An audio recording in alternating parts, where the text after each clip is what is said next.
Donc le temps de vous préparer, de boire une dernière coupe de champagne, une dernière. Bon, moi c'est pour l'avion. Le champagne, c'est bon. Paul lui a vite confisqué carrément la bouteille qu'il a coincée sous le bras avec son verre pour en remplir des verres au fur et à mesure. Et puis donc... Dino, avez-vous un paquet de clopes à me dépanner, s'il vous plaît? Je sais pas où j'ai foutu le mien. Bien. Je suis bête, je l'ai fini. Bien sûr, monsieur. Donc, il repart dans la cuisine et il revient avec plusieurs paquets de cigarettes sur un plateau. Je ne connaissais pas la marque préférée de monsieur, donc... Oh, les gitanes, ça ira très bien, merci.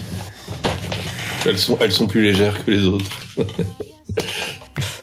Donc les bagages se rassemblaient près de la piscine et puis vous voyez l'oreille experte de Frida repère le vrombissement d'un moteur qui s'approche, et puis le petit appareil atterrit dans la baie devant la villa.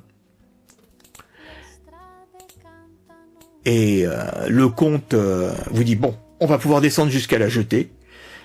Donc c'est en contrebas de la villa. Voilà, vous descendez quelques marches. Dino lui fait des allers-retours avec les bagages pour les rassembler. Et puis là, il y a un petit canot à moteur. Et puis le Dino charge les bagages et vous montez également dans l'embarcation. Et puis l'hydravion qui a améri à proximité est en train d'ouvrir sa porte latérale. Et puis le comte, c'est lui-même qui est aux commandes du petit canot, va vers l'hydravion. Donc une fois, voilà, Dino charge les bagages à bord. Il y a un homme à bord qui descend reprendre le canot pour repartir avec. Et puis à bord, vous êtes accueilli par ce personnage qui se présente à vous en arrivant. Bienvenue à bord, messieurs. Je suis Fabrice Duchesne, je suis le bras droit du comte sur l'île de Calcie où nous allons nous rendre. Je suis son secrétaire particulier. Voilà, c'est moi qui m'occupe de tous les détails de ces opérations-là. Donc tout le monde, vous installez sur les sièges. Frida ne manque pas de regarder en détail l'avion et ses commandes pour vérifier que tout est bien. Je me mets le plus devant possible, à côté du pilote si possible. Et le pilote qui était resté aux commandes avec son casque sur les oreilles, pose son casque sur le manche à balai à un moment donné, après avoir griffonné quelque chose sur un papier, et monsieur le comte, je viens de recevoir un message, et puis il lui tend un papier, et là vous voyez tous que le comte, le visage du comte se décompose un peu en lisant le papier, et puis il se tourne vers vous. Écoutez, un sabotage a été commis sur les chantiers. Je n'en sais pas plus. C'est un message que vient d'avoir le pilote.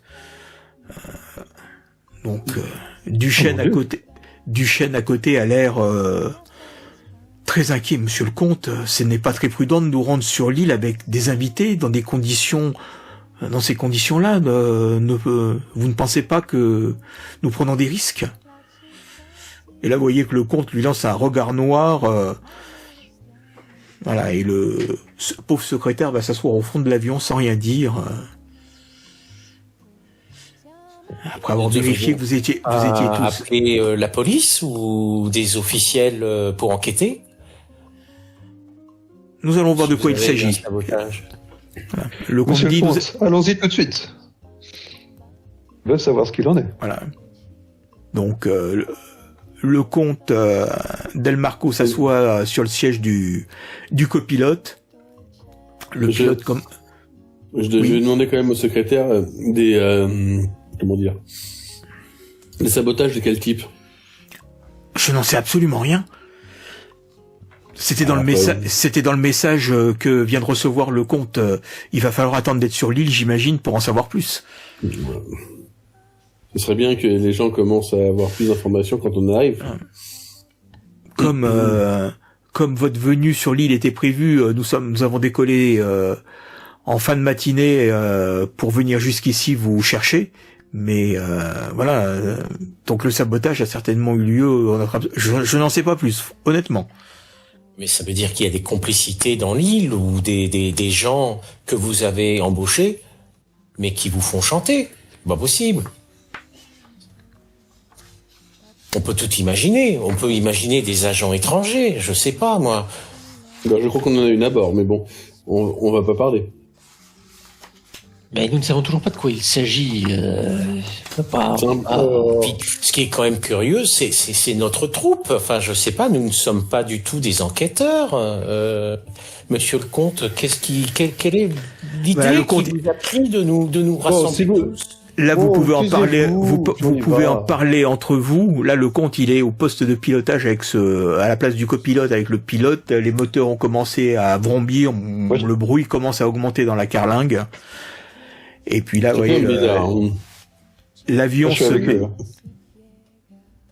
Enfin, t'es à l'avant, mais on dirait l'une de vos intrigues, là. Regardez, là, on fait un film d'espionnage, enfin, un livre d'espionnage. Enfin, mieux écrit, quoi. Tu le dis à voix haute? Messieurs, attachez vos ceintures. Oh oui, je peux le lâcher à voix haute. Ah non, mais on dirait un des romans de Frédéric Dard. Ça a l'air passionnant. Il y a des morts dans ce roman? Oh bah oui, il y a des morts, il y a des agents étrangers. Je suis pas sûr que ça va être si passionnant que ça. Hein. Qu'est-ce qui vous fait aussi peur, monsieur Popoulos? Moi, rien me fait peur, mon gars. Ah bah alors justement, ça a pas l'air de vous enchanter qu'il va y avoir des morts. On verra. Non mais pourquoi vous parlez de morts? Enfin, les morts, ils sont dans les gisants, oui, ou dans les tombes. Mais il n'y a pas de mort. Enfin, en fait, à la fin, on a le dernier avertissement. Donc après, juste après le dernier avertissement, vous avez quoi? Vous avez un petit sabotage. Donc après, petit à petit, ils vont pressuriser de plus en plus. Bah, c'est pour ça que je comprends pas, monsieur le comte. Il devrait appeler la police. Enfin, c'est étrange. Olivier, moi, j'ai une relation. J'ai une relation d'amitié avec le comte ou Non, c'était plus une relation professionnelle. Tu l'as rencontré lors de meetings aériens. Voilà, comme c'est un amateur de mécanique, d'aviation, de technologie, voilà, c'est pour ça une femme pilotant, comme il a un côté séducteur, voilà, il était intéressé par ton profil, mais autant par la technique que par l'aspect féminin de ta personne. Vous savez, monsieur Ashton, quand on est dans le business, avouez que on subit une pression, c'est jamais bon. Oui, en tant que grand chef d'entreprise, vous avez souvent des histoires de chantage comme ça? De temps en temps, oui. Et on le règle par nous-mêmes. C'est-à-dire que vous avez des personnes, un service spécialisé pour traiter ce genre d'affaires? On le traite par nous-mêmes. Qu'est-ce que vous entendez par là, en fait? Je traduis ce que notre jeune homme veut dire, parce qu'apparemment, vous parlez pas le même langage. Vous traitez ça comment? On le traite en interne, c'est tout. Après, comprenez ce que vous comprenez. Alors, on comprend. Je ne vais pas dire plus. Bah, qu'est-ce que vous voulez dire? Vous êtes idiot si vous comprenez pas ce que je dis et que vous voulez encore que je répète. Bah, non, c'est bon. Je pense qu'on a compris où vous voulez en venir, mais je ne savais pas que des grandes entreprises pouvaient se permettre ce genre de... Normalement, on appelle des officiels. Enfin, c'est... Les officiels. L'argent peut tout payer. Ça, c'est ce que vous croyez. Oui. Regardez notre... Monsieur Marchand n'a pas l'air d'être d'accord avec nous. Différente, peut-être. Vous êtes en train de cracher vos poumons. Qu'est-ce qui vous fait dire ça? Je ne comprends pas. Je ne roule pas sur l'or, j'en suis même très loin. Bon, ça serait, vous ne serez pas à pickpocket depuis le début pour de l'argent. Picassiette. Oh, picassiette. Je sais pas.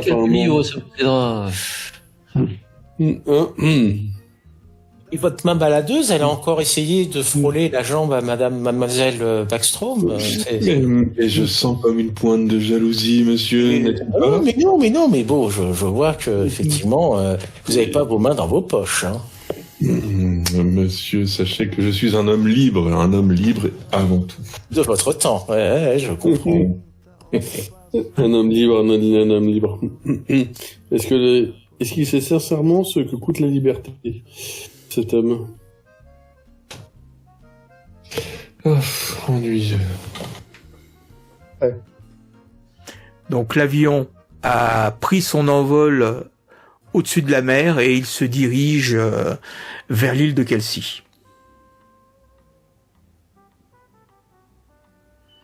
Donc une fois après une petite demi-heure de vol, le comte se lève prestement de son siège et actionne la radio de bord pour passer un appel. Donc vous entendez la conversation. Ouais, le ronronnement des moteurs, le doux balancement. Ici Delta Milano 4. Je demande Kelsey pronto. Au bout de quelques instants, la radio crachote. Ici Kelsey 2, Delta Milano 4. Quelqu'un a voulu faire sauter la centrale électrique. La bombe a été découverte à temps et désamorcée. Attendons les ordres, Delta Milano 4. À vous, parlez. Vous voyez le comte qui réfléchit quelques instants. Delta Milano 4. Kelsey 2, prenez les mesures de protection qui s'imposent. Nous arriverons sur place en milieu d'après-midi. Terminé. Et vous voyez qu'il retourne s'asseoir et il a l'air d'être très soucieux. Oh, bah, en même temps, générateur machin, c'est...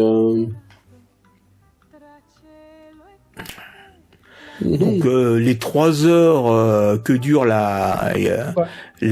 vol, voilà, et il se reste encore 2h30 et à une vitesse relativement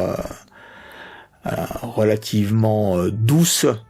Et après ce temps de vol, vous voyez que l'appareil commence à descendre un peu et vous observez les contours d'une petite île au milieu du golfe. Là, l'appareil fait une petite approche et se pose juste en face de l'île, à proximité d'un débarcadère. Donc l'avion fait une petite, un bel atterrissage, et vous arrivez à proximité de l'île de Kelsey.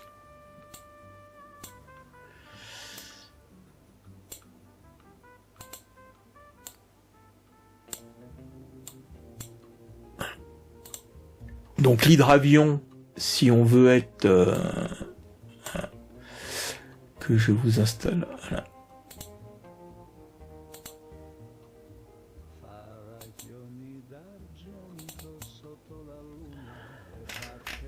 Voilà, l'hydravion se pose un peu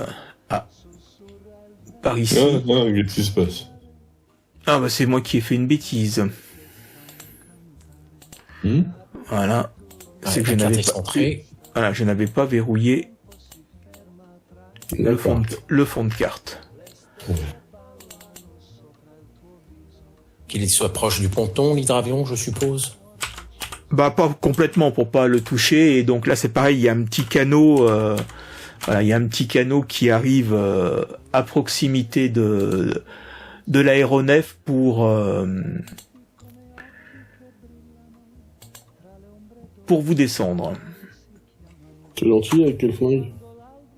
Donc les bagages sont chargés à bord de canot et puis on vous emmène sur la jetée où sont regroupés des hommes avec des jeeps. Oh. Elle est grande, l'île. Elle fait une taille respectable. Et les hommes, c'est quoi? Ils ont l'air d'être armés? Oh. Certains ou pas du tout? Non, ils ne sont pas armés. D'accord. Mais ça a l'air quand même d'être des mecs de la sécurité, quoi. Non, plus des ouvriers. Plus des ouvriers, des chauffeurs qui sont là. Mais va-t-on enfin savoir ce qui se trame ici? Je me souviens plus, ceux qui menacent le comte, on sait rien d'eux? Ah non, vous ne savez rien d'eux. Et même le comte lui-même n'a pas l'air de savoir exactement qui c'est. Il sait qu'il a été menacé. Et donc vous arrivez tous sur le ponton et là vous êtes accueillis par un homme d'une 50aine d'années, voilà, avec les cheveux plaqués. Qui vous dit: ah, monsieur le comte, nous sommes soulagés de vous revoir. Le comte lui serre chaleureusement la main. Ah, mon cher Pierre, j'ai hâte de voir où en est le prototype. Laissez-moi vous présenter. Voici Pierre Duval. C'est mon ingénieur en chef responsable de ce projet. C'est sur lui que j'ai misé toute ma confiance dans la réalisation de ce projet. Bah écoutez, monsieur le comte, normalement, les travaux avancent bien, même avec cette tentative de sabotage, je serai bien plus tranquille lorsque le prototype sera terminé. Mais si nous maintenons les cadences, les essais doivent pouvoir commencer dans quelques jours. Alors, excusez-moi, mais pourrait-on savoir un prototype de quoi? Là, il y a ces Pierre Duval qui coupe la parole. C'est un nouveau système de navigation révolutionnaire. Donc pour bateau, ok. Pendant que vous discutez, oui, vos bagages sont chargés dans les jeeps et écoutez, Dino qui est avec vous, partez avec les bagages au château. Moi, je vais faire visiter l'île à mes invités. Il est quelle heure, là? Il est 5h30. 5h30, 6h, donc il fait encore jour. Donc si vous... Pas un peu tard, on pourrait pas faire ça demain, monsieur le comte? Eh bien... Papier peut-être. Alors, monsieur Popoulos, vous êtes là pourquoi, à part mettre d'une mauvaise ambiance? Je suis là pour affaire. Monsieur, pour affaire. Avec monsieur le comte, j'ai pas à discuter avec vous. Moi, je leur demande tout de suite, dans quel bâtiment a eu lieu le sabotage? Oh là là. Eh ben, à la centrale électrique. Oh. Ah, ça m'intéresse. Je vais voir des installations. Enfin, Vous allez essayer comme ça. Il est un peu tard. Je vais juste vous faire faire un petit tour de l'île et puis vous pourrez visiter les lieux plus facilement demain. Parce que... Ouais, mais moi je voudrais voir pour commencer à enquêter si. Vous pensez que monsieur le comte n'a pas d'hommes assez compétents pour le faire? Et vous prenez trouver des indices. Vous prenez plus compétent que les autres? Je peux aider. Ouais. Et vous, à part mettre... Enfin, quels sont vos points forts, vos points faibles? Je ne comprends pas. C'est quoi les points forts et les points faibles? Ça veut dire quoi, ça? Ouais, c'est bien ce que je me dis, en fait. Vous n'y connaissez rien et vous voulez juste parler, vous voulez juste vous rendre intéressant, quoi. Là, tu as, alors que tu racontes ça, tu as Popoulos qui fouille dans ses poches, qui te sort une grosse liasse de billets, qui te la met sous le nez. Voilà, ça c'est un point fort, gamin. Hein? Excusez-moi, mais est-ce que vous avez sans ça, tes recherches, il y en a pas. Il y en a pas.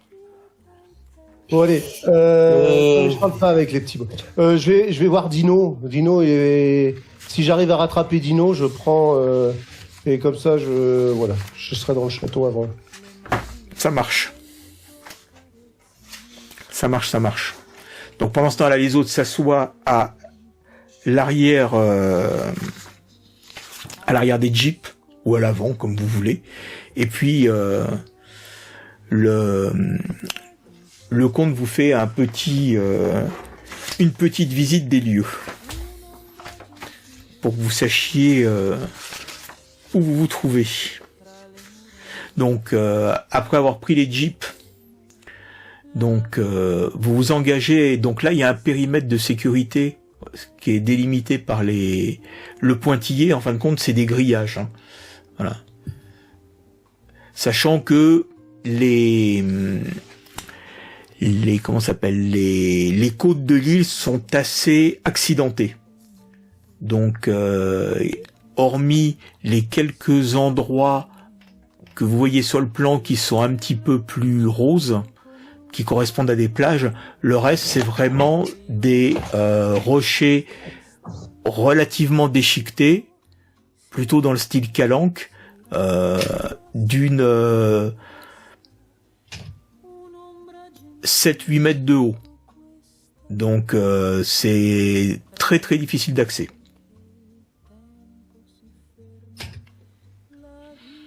Donc vous rentrez en jeep dans le périmètre. Donc vous voyez des ouvriers qui n'ont pas l'air d'être particulièrement inquiets. Hein. Donc le comte essaye de placer quelques paroles, mais c'est principalement Duval qui parle tellement il a l'air d'être enthousiaste sur le sujet. Donc de ce côté-là, alors je vais reprendre le petit toc toc. Donc quand vous rentrez dans le périmètre, non, c'est pas un hydravion que je mets ici. Sur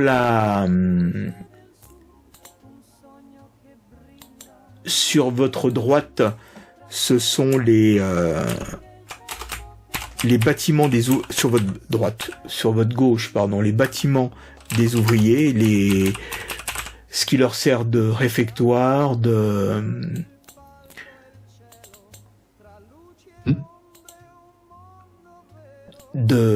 couchettes, pas de couchettes, de dortoirs, et les grands bâtiments, par contre, sur la droite, sont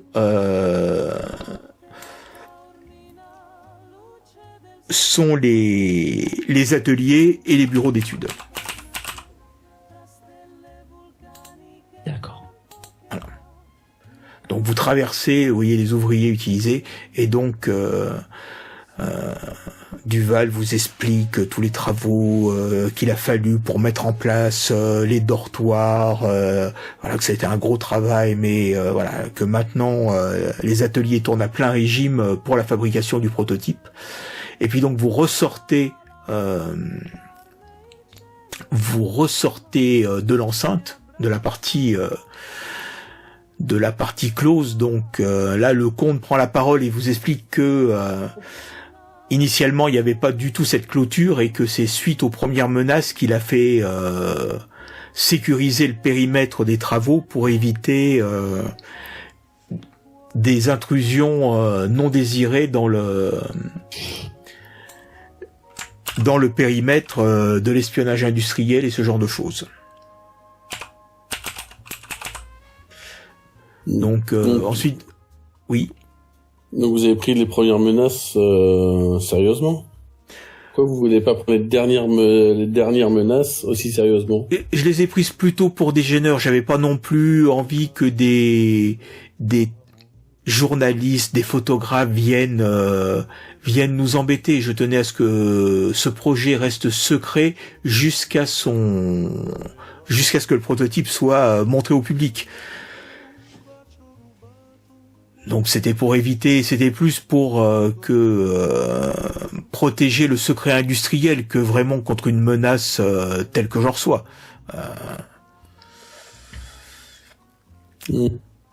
Donc là, effectivement, vous voyez que ici, se trouvent de petites plages.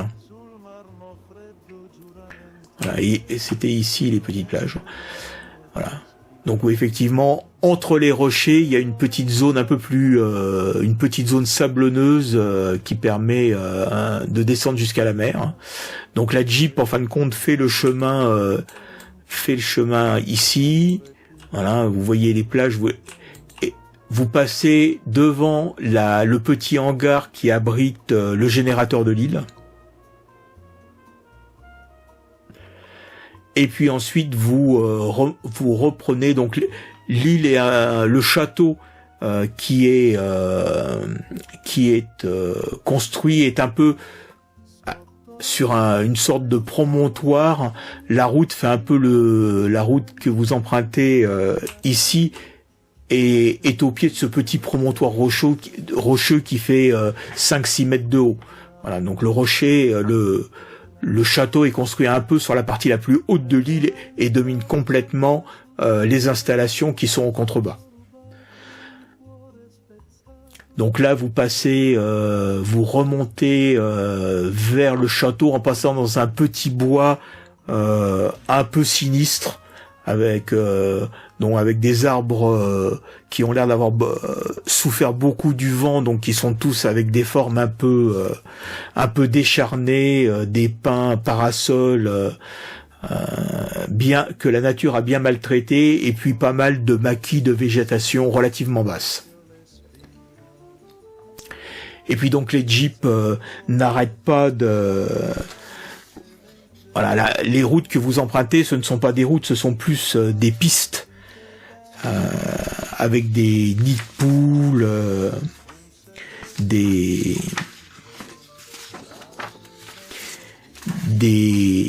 trous, la poussière. Donc se maintenir assis dans la Jeep avec tous ces soubresauts est une vraie gageure. Donc je vais vous demander un petit test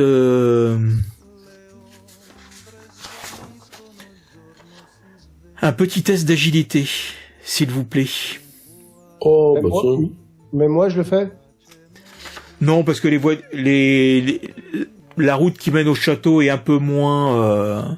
D'accord. Donc ça concerne pas tout le monde. Non, tous ceux qui sont dans le haut du voyage, je pense. Ok. Enfin, tous ceux qui visitent l'île. Pas comme un gros milliardaire qui se la pète, quoi. Ah ouais, je visite l'île aussi. Je crois que son agilité, elle est que simplement dans les théoriques du bouquin. Elle est théorique. Bah, si je peux, je rattrape Rupert le truc.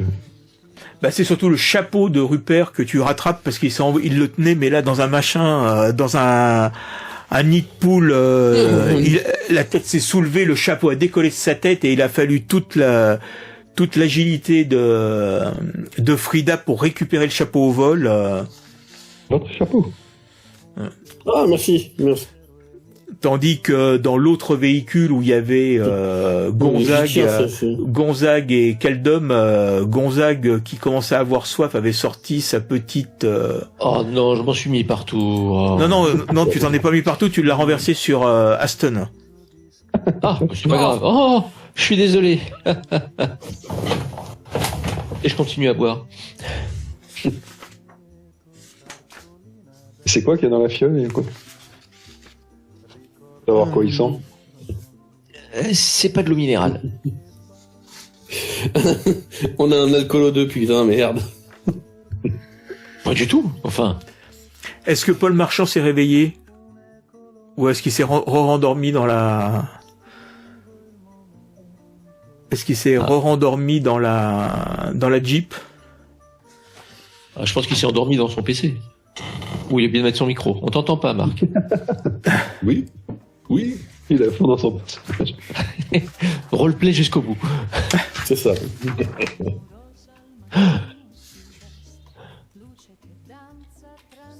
Bah alors, tu t'es endormi ou pas? Ah ben dans la voiture, moi en fait j'étais derrière Frida. Hein. J'aime pas trop la vue de la ville, de l'île, et du coup voilà. Là, tu préfères d'une autre vue. Tu profites d'une autre vue. C'est tout. Ah bah oui, c'est tout. Pour le moment. Donc après quelques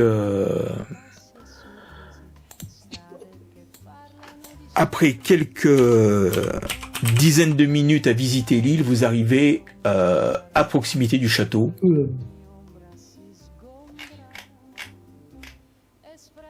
Où vous arrivez en jeep.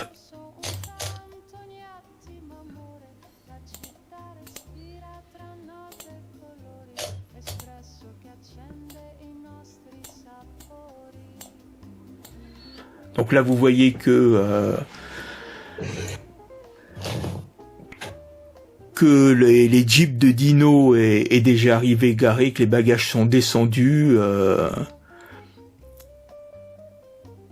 Et donc, je ne sais pas où monsieur il est sans doute dans le salon, assis au salon, et il a demandé à Dino de lui donner un peu de whisky, et puis il fume, et puis il se balade pour regarder ce qu'il y a dans le salon, quoi. Ok.